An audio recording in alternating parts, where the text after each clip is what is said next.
Why older adults stop sharing how they really feel, and what happens when they do. It doesn't happen all at once. You don't wake up one day and decide to stop sharing how you feel. It's slower than that, quieter. It starts with holding back a comment here, biting your tongue there. Choosing not to say what's on your mind because you're tired of explaining it, or tired of being misunderstood, or simply unsure that anyone really wants to know. And little by little, something closes inside. Not because you're angry, not even because you're sad, but because silence has become easier than risking the discomfort of opening up. People think older adults are just naturally quiet, naturally peaceful, naturally okay with keeping things to themselves. But the truth is, many are carrying an entire world of thoughts and emotions inside, and no one is asking about it anymore. Or if they do ask, they don't wait long enough for the full answer. So the answers get shorter. And eventually, they stop coming out at all. You might still smile, still laugh, still participate in conversations. But deep down, there are feelings you haven't shared in weeks, maybe months, maybe years. Grief that you've tucked away so others wouldn't worry. Regret you've decided can't be helped. Joy you've downplayed so you wouldn't seem like you were bragging. Pain you've carried quietly because you didn't want to be a burden. Memories that rise up in the dark, but get buried by morning. And over time you wonder, do I still get to feel deeply if no one wants to hear it? The answer is yes, you do. You still get to have a full emotional life. You still get to be complicated, passionate, hopeful, angry, vulnerable, alive. You still get to speak, even if you're the only one in the room saying it at first. This isn't just about communication. It's about dignity. It's about healing. It's about letting your truth breathe again. So in this conversation, we're going to talk about why so many older adults stop sharing how they really feel. We're going to talk about what gets lost when that silence becomes permanent. But most of all, we're going to talk about what begins to return when you start opening back up, even just a little. Because your story isn't done, and you're you. Feelings were never meant to live and die inside you. They were meant to be felt, spoken, heard, and honored. Starting now, it's one of the heaviest feelings, not spoken aloud but carried quietly in the back of your heart. I don't want to be a burden. Not now. Not to my kids, my spouse, my friends, the people I love. So you hold it in. The worry, the fatigue, the sadness, the questions that keep you up at night. You downplay the aches. You smile even when the day feels long and lonely. You say, I'm fine, because that feels safer than saying, I need someone right now. Somewhere along the way, you learned that your value came from being strong, from being the one others leaned on, from holding it together when no one else could. And now that your pace has slowed, or your needs have changed, or your heart feels more tender than it used to, something in you resists asking for anything. You don't want to seem weak. You don't want to trouble anyone. You think, they have their own lives now. I don't want to add weight to their day. But here's the deeper truth. You are not a burden. Your needs are not burdensome. Your feelings are not too much. The people who love you, really love you, don't want your silence. They want your truth. They want to be let in, not kept out. And even if they don't always know how to show it, they would rather hear your real heart than just your polite version of it. When you stop speaking because you don't want to inconvenience anyone, you also rob them of the chance to love you in the way you deserve to be loved, fully, not just from a distance. And something else happens too. You begin to feel invisible, not because others can't see you, but because you've made yourself smaller, quieter, less open than you truly are. So say it. Say the thing you're holding back, even if your voice shakes, even if you're not sure how it will land. Let someone else carry a piece of your heart for once. You don't have to carry everything on your own anymore. You never did. There's a special kind of loneliness that doesn't come from being alone. It comes from being misunderstood. You open up a little. You try to share something tender, maybe a memory, a concern, a feeling that's hard to name.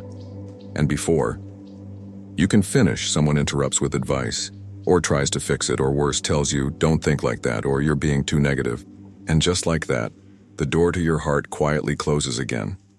It's not that people mean harm. Often they're trying to help. But when someone dismisses or misreads your feelings, it sends a message. It's not safe to be honest here. It's easier to just smile and move on. So, you stop trying.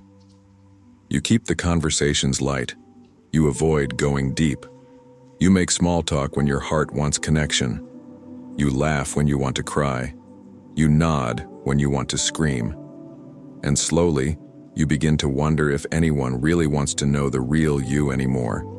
The one with layered thoughts and tender wounds and wisdom that doesn't always fit into polite conversation. But hear this clearly. Being misunderstood doesn't mean you were wrong to speak. It means the person listening wasn't ready, or willing or able to meet you where you are. That's not a reflection of your worth. It's a reflection of their limitations in that moment. And it doesn't mean you should stop speaking altogether. It means you need better listeners.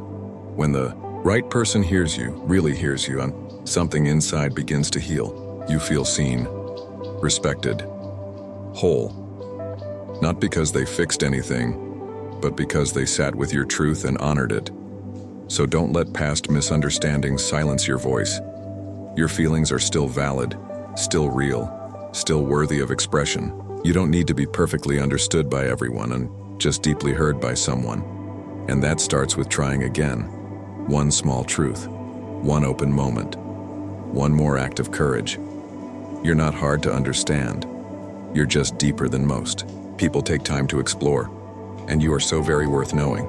There's a certain generation that was taught, directly or indirectly, that real strength meant silence, that if you were hurting, you kept it to yourself, that emotions were personal, not public, that crying was weakness, that vulnerability was something you showed behind closed doors, if at all. Maybe your parents never talked about their feelings. Maybe your teachers told you to toughen up. Maybe the times demanded survival, not softness. So you learned over and over again that being dependable meant being quiet, that carrying weight was admirable, but sharing it was not. And you carried it. You carried everything. The disappointments, the pressure, the heartbreak, the fear. You put your pain in your pocket and kept moving. You raised children, buried loved ones, pushed through jobs you didn't love, held your marriage together through storms no one else saw. You smiled through funerals. You went to work the day after bad news. You showed up, always. But here's the thing no one told you. Carrying strength for too long without rest becomes its own kind of wound. And now, in the later chapters of life, something inside you still whispers, don't say too much. Don't cry. Don't be needy, just handle it. But you don't have to handle everything anymore. You've already proven your strength 1,000 times over. You don't need to keep proving it. Now, strength looks different. It looks like honesty. It looks like softness. It looks like letting someone see you when you're not okay. Vulnerability doesn't make you less strong. It makes you more human. You're not betraying your past by opening up now. You're honoring everything you carried and finally giving yourself space to set it down. This is not weakness. This is wisdom. There's a point where silence doesn't come from shyness or fear. It comes from exhaustion, emotional exhaustion, from trying to speak and realizing the people around you aren't really listening. You know what that feels like. You start to share something and their eyes drift to their phone. You mention a worry and they respond with a solution, not attention. You talk about your past and they change the subject. Or worse, they say nothing at all. And inside, something in you hardens, not out of anger, but out of disappointment, because there's nothing more disheartening than offering a piece of your heart and having it dropped, like it didn't matter. So you stop offering it, not out of bitterness, not even out of resentment, but because what's the point? But friend, I want you to know that disappointment is real, and it deserves to be named. but it doesn't have to be your forever. The truth is, many people, even good people, don't know how to listen well. They haven't been taught how to sit with emotion, how to be still and receive someone's words without trying to fix, compare, or deflect. But that doesn't mean your voice isn't worth hearing. It means the way you speak and who you speak to matters. Start small. Say something honest to someone who's ready. Not perfect, just willing. Speak in a space that feels safe. And notice how your body reacts when you're truly heard. It might be a friend, a grandchild, a caregiver, a group, or even a journal if that's where it begins. The act of speaking, even if the audience is small, can begin to thaw something that's been frozen for years. You deserve to be heard, not just politely, but deeply. Not just because of what you've been through, but because you are still a person with an interior world that's rich and real.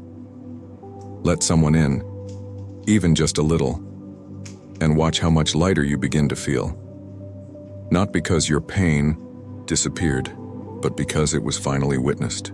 It begins with something small, a sentence you almost didn't say, a story you hadn't told in years, a feeling you finally put into words, slowly, carefully, maybe with a tremble in your voice, and something shifts. Not outside, inside. Because when you start sharing again, you don't just connect with others, and you reconnect with yourself. The part of you that got quiet over the years. The part that used to feel things deeply, speak freely, cry when moved, and laugh until you couldn't. Breathe, that part was never gone. Just tucked away, waiting for permission. When older adults start sharing how they really feel, the grief, the joy, the doubt, the regret, the awe, something beautiful happens. The weight starts to lift. Not all at once, not in a dramatic scene, but in slow, sacred waves. You feel lighter, not because life gets easier, but because you're no longer carrying it alone, and the people around you, they start to see you again. Not just as grandma, dad, neighbor, or patient, but as a full human being, with depth, with soul, with history and humor and fire still flickering in your chest. Relationships change, they deepen, because when one person speaks with vulnerability, it invites others to do the same. Your honesty becomes a bridge, your truth becomes a mirror, and suddenly people talk to you differently. They listen longer, they sit closer, they ask better questions, and in that space, something ancient and holy is restored, the feeling of being known. You don't need to overshare. You don't need to spill everything, just start where you are. Say what's true. Let someone hear the story you've never told. Let them see the part of you that's been waiting. Your voice still matters. Your feelings are still valid. And the act of speaking them aloud, even softly, even slowly, can breathe new life into places you thought had gone quiet forever. You're not too late. You're right on time. There's a kind of grief that comes from silence. A grief not for something that was lost, but for something that was never said. The thoughts you buried, the emotions you swallowed, the moments you minimized, the stories you carried alone, because you didn't think anyone wanted them. But your feelings were never meant to be locked away. They weren't meant to be pushed down, wrapped in politeness, or buried under strength. They were meant to be felt, to be spoken, to be heard, not just by others, but by you. You are not too emotional. You are not too late. You are not too much. You are a person with a soul that still stirs, a heart that still aches, a mind that still wonders, and you still deserve to be known. Maybe the world hasn't always made space for your feelings. Maybe your family didn't ask. Maybe your friends stopped calling. Maybe culture told you to stay quiet, stay strong, stay small. But you don't have to stay silent, because the moment you speak, honestly, vulnerably, even imperfectly, is the moment you begin to heal. And the moment you begin to feel seen again. So share what hurts, share what helps, share what you've held inside for far too long. And do it without apology, because there's someone out there, maybe sitting right next to you, maybe listening quietly, maybe still learning how to ask the right questions, who needs your voice. Not the polished one, the real one. Speak, even softly, because your feelings were never meant to die inside you. They were meant to come alive. Through you, through story, through connection, through truth. And there's still time. So much time.